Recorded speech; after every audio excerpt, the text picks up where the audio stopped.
glucose over weeks increases right away because of the insulin. X now says, oh look, glucose is increasing, I proliferate more than I die, and you get more beta cells. More beta cells get more insulin. More insulin, you get less glucose. When does this stop? It stops when glucose reaches 5 millimolar again, because that's the only time the cells stop dividing. And so what you have is when you have insulin resistance, like in people with obesity, they have 5 millimolar glucose, but have more beta cells and also more insulin. So their parameter goes down, S went down, and I steady state went up. And exactly S times I steady state equals constant. Turns out because you want, we'll prove that in a second. So this gives you this compensation. And if I'm now going to zoom into the fast time scale, so I'm going to zoom in here. So before insulin resistance, I look at this day here. So this here is weeks, right? Now I want to look at this day. And in this day, I ate 3 meals. Fine, right? Now I have one day. I get 5 millimolar glucose. I get some response to these meals. And some insulin response to these meals. Now, insulin resistance changed. And if I look at a day here, not too long after insulin resistance changed, this is I'm still not compensated, still not at steady state. I give the same meals,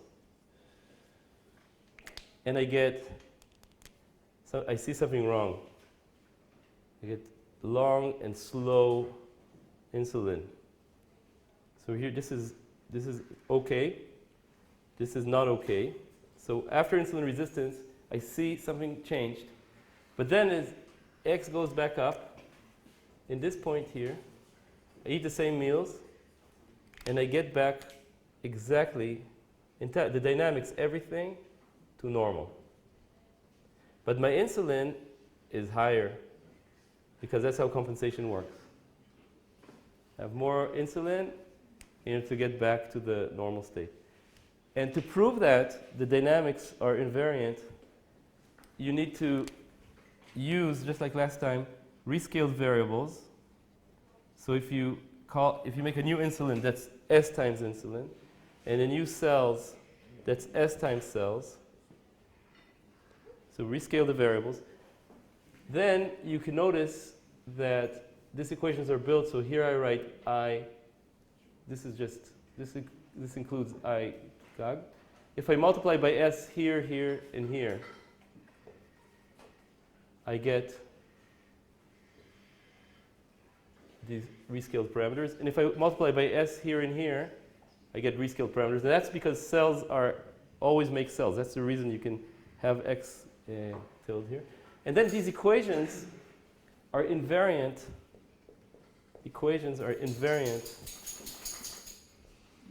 to S, and also invariant to Q, by the way. You can also rescale by Q. And so you can prove, just like we did for fold change detection, that there's something about the symmetry of these equations that makes it that on the fast time scale, after they reach steady state, the glucose of T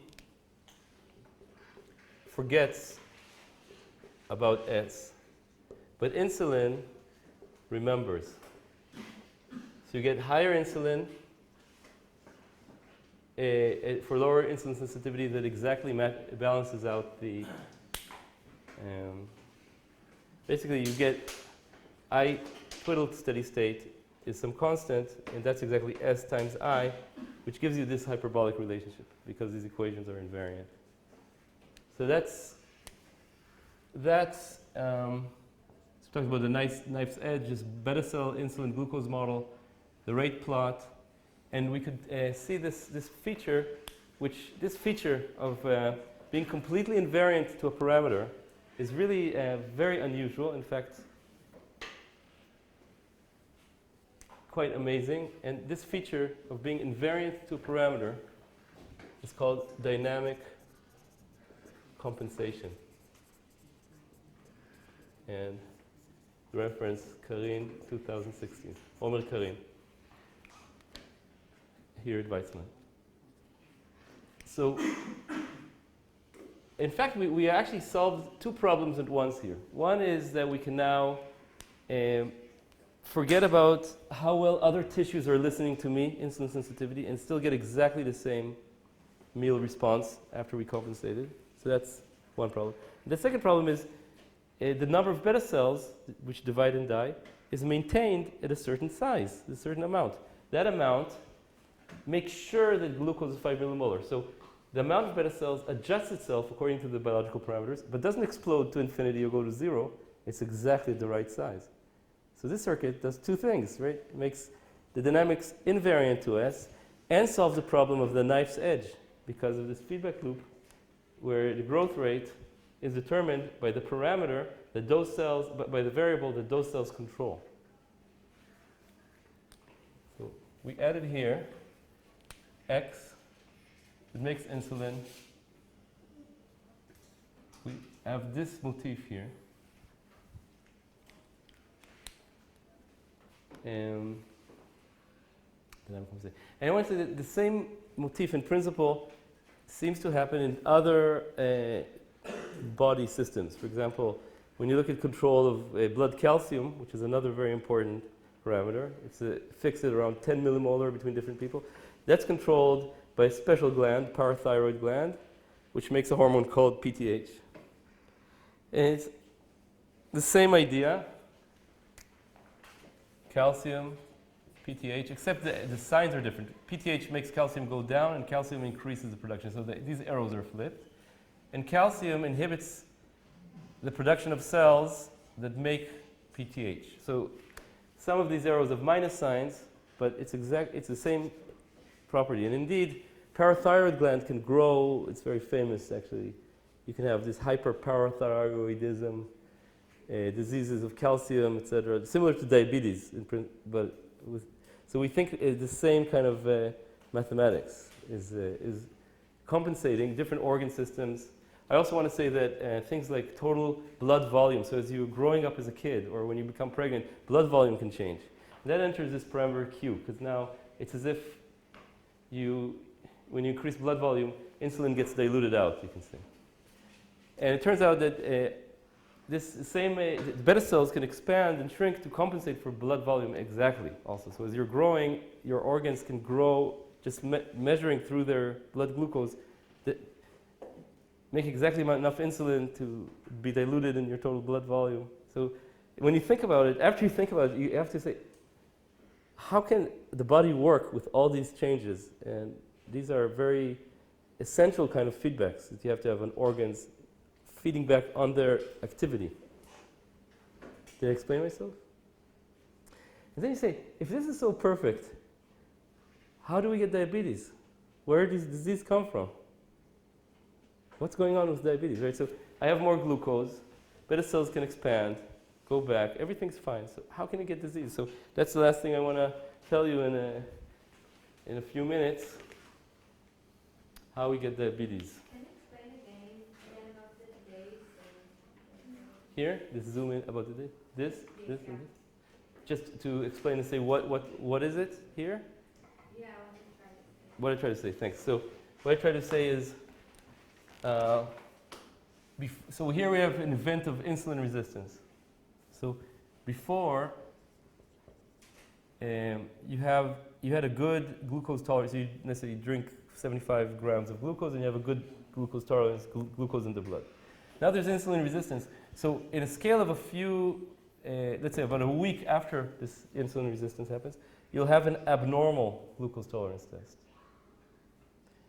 But that's because beta cells have not yet expanded. It takes them a long time, right, to grow, to exactly balance out, to make it.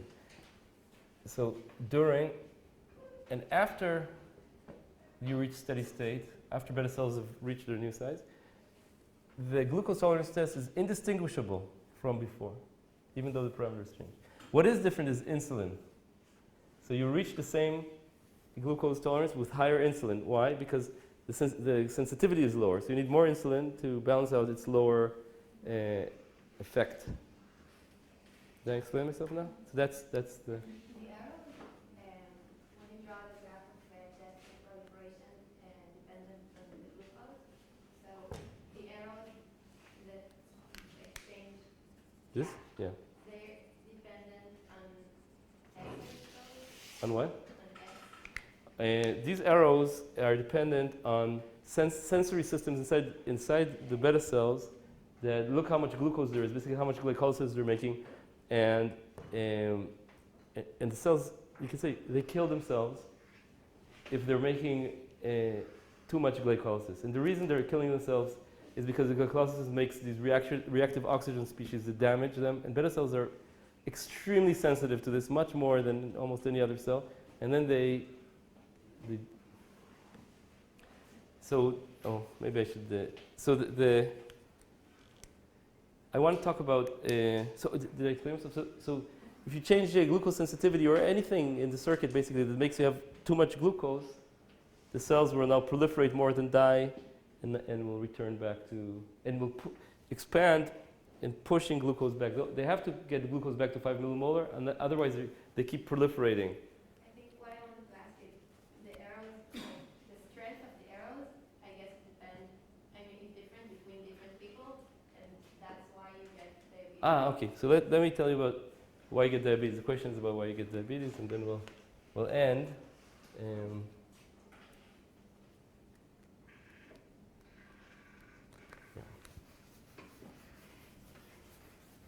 We'll need the dynamic compensation model.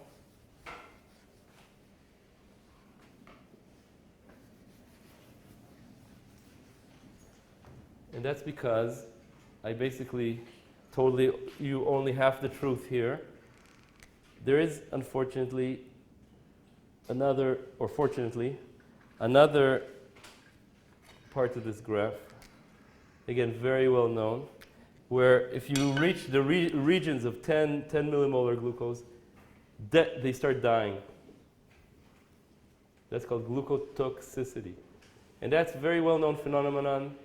Like I said before, the beta cells seem to be very, very sensitive to oxidative stress caused by glycolysis, and they die.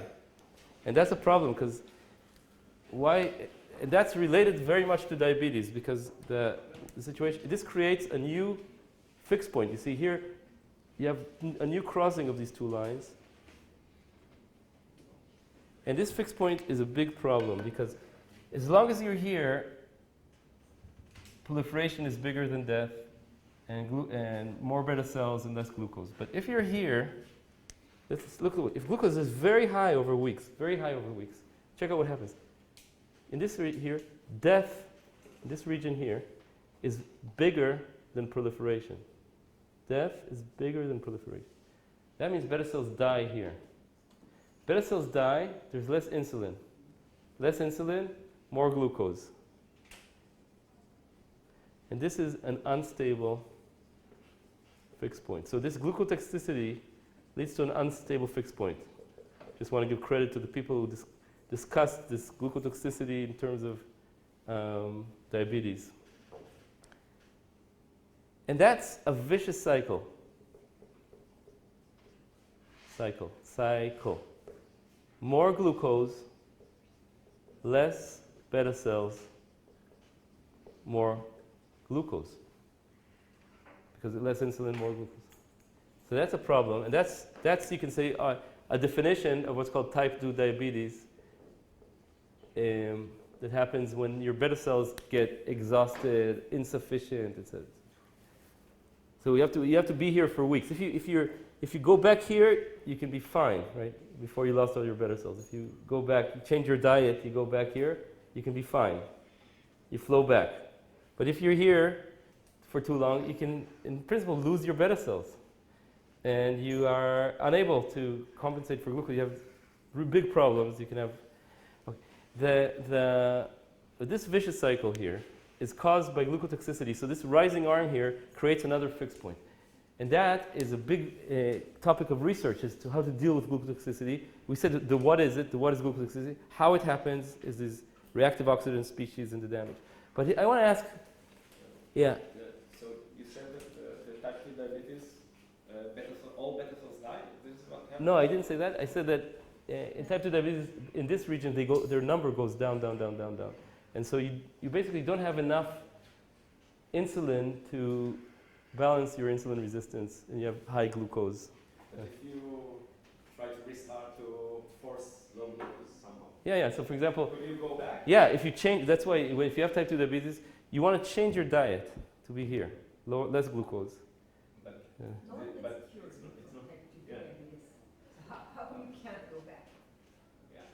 Oh, you can have in certain stages. If you change your you go here, you get real big improvement in your glucose. Big improvement Yeah. when you But never- maybe you never think go of back. type 1 diabetes. No, type 2. Okay. No one has type 2 diabetes and then he's well and can Yeah. well forever. Yeah. He has to keep this diet forever and Yeah. ever. Mhm. Why? Yeah, let's analyze it. Let's see why. And the age goes up, right? Yeah, with age. So the problem is age is a big risk factor for type 2 diabetes. And what happens with age is also very interesting. Goes down. With age, the universal thing that happens in our body is that cell proliferation goes down. Cells divide less quickly. So what happens if proliferation goes down here in this graph? Let's just analyze it. This is what happens with age. Proliferation goes down. So one thing you can observe is that for healthy people, the fixed point creeps up. So that's well known. With age, instead of 5, you have 5.5, 5.6. Okay. But this one, the unstable fixed point, moves to lower glucose levels. See? So that's like, now this glucotoxicity is really dependent on genetics. You can get it at higher or lower glucose levels. So here's genetics plays in, right? Where the position of this fixed point and your lifestyle. Lifestyle determines the fluctuations in glucose. So all these together tie into, like, we can start to understand why these risk factors affect something so complex like diabetes, like a disease like that. Yeah, how they can be understood in terms of a dynamical system, at least in a very simplified way, but it can give you some ideas, right? Did I explain myself with these points? The aging, proliferation goes down, the fixed points come closer together, and it's more risky that glucose will cross this threshold, and you get, yeah. I didn't understand why there is diabetes. I mean, Oh, why? Okay, so let's finish up with this question. Just finish up. Why does our body have glucotoxicity? Is it just an annoying byproduct of cells? The cells are weak and lazy, right? Too high glucose, they eat a lot. That's maybe like, why is it? Did it have to be that way? Did it have to be that way? And so what is the evolutionary purpose of glucotoxicity, you can ask, right? Because in biology, at least we want to not reject the hypothesis. I think we should start with the hypothesis that if you see something important, it has a reason. It has a reason. And maybe you find out that there's no reason. Okay, but the initial philosophy should say, there is a reason, let's find out. And it turns out that it has a really crucial reason, and that is to address the third problem, mutations. Look, if we didn't have glucotoxicity, if this was our perfect control circuit with just one stable fixed point, suppose like an engineer would build it, right? Great. An engineer would build it, but an engineer doesn't have to worry that the little thermostat gets mutations, okay?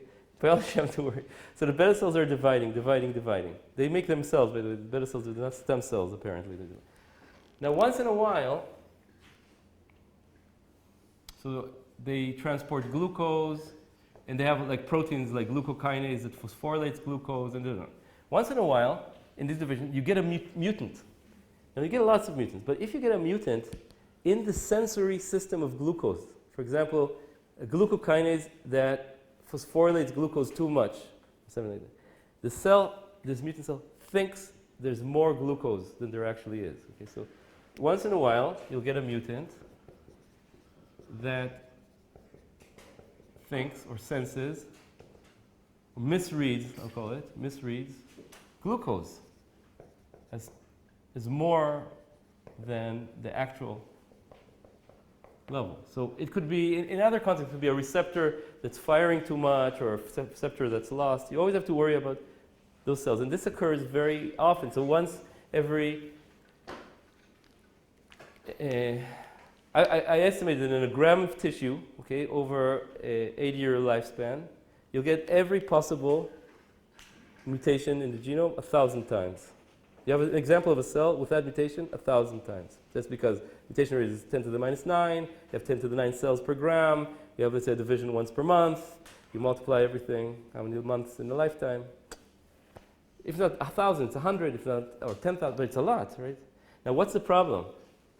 Those mutants, the body, as in the blood, everything's fine. There's 5 millimolar. But those mutants think there's 20 millimolar. So what will they do? What will they do? They'll proliferate.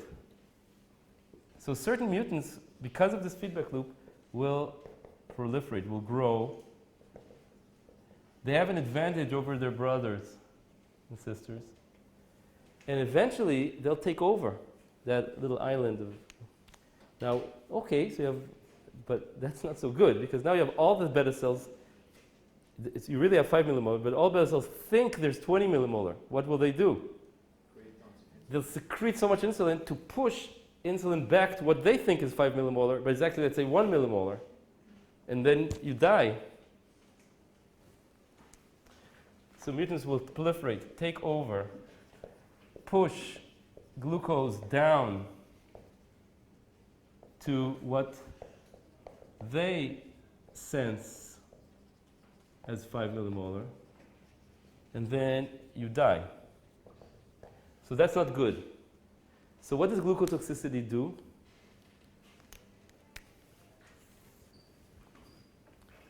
Glucotoxicity basically kills the strong mutants.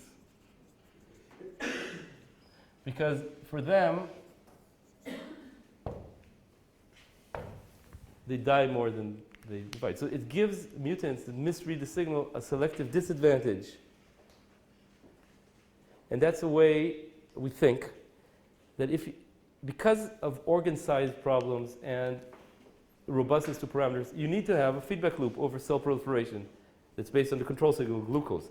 But then, inherently, mutants that read the signal, certain mutants will have a growth advantage and will spoil the system and will be very dangerous. So you need to have a biphasic situation where you have to have a two-arm, like a drop and then a rise in death rate or proliferation or something, in order to get rid of those strongest mutants. I still said there's still sensitivity to mutants that misread here.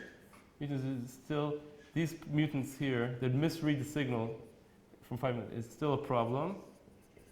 So and you can do certain things to deal with that, like make these islands so that a mutant takes over only an island and not the entire thing, and make the proliferation rate small there, and slow down proliferation. We think that's what sets the slow proliferation rates with age. For example, they're less and less of a problem, but they're still, then you can basically need to optimize how close you put this glucotoxicity. Why do you need to optimize it? Because on one hand, it protects you against mutants. On the other hand, it makes you prone to diabetes. So it's like, and that depends on your lifestyle. So there's these certain rodents called the Psamon obesus. I don't remember right now. They're rodents that live here in the desert. And if you give them, you bring them to a lab and you give them regular food for mice, they get glucotoxicity and they die, basically.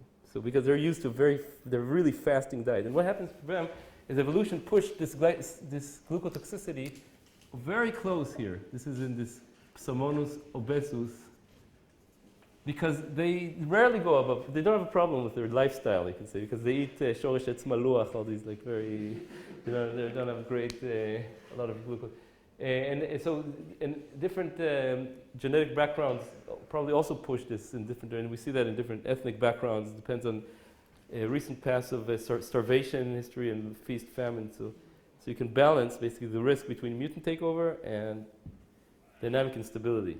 So this is a big lecture. We talked about robustness to 3 different things: organ size control, variation in parameters, dynamic compensation, how we can have equations whose dynamics is invariant to a parameter of a distant tissue, resistant to mutation, and more generally, how to take our way of thinking to the level of not proteins and cells, same way of thinking, to level of balance between different organs in the body, hormonal systems and things like that. This field is very fresh and of course much more to explore. As you can see, it's linked directly to aging, diseases, and that's right now like a major research interest in my group is just to understand these phenomena, and basically I'm kind of in love with this possibility right now. I hope you enjoyed it. I wish you a lot of health, and see you next week.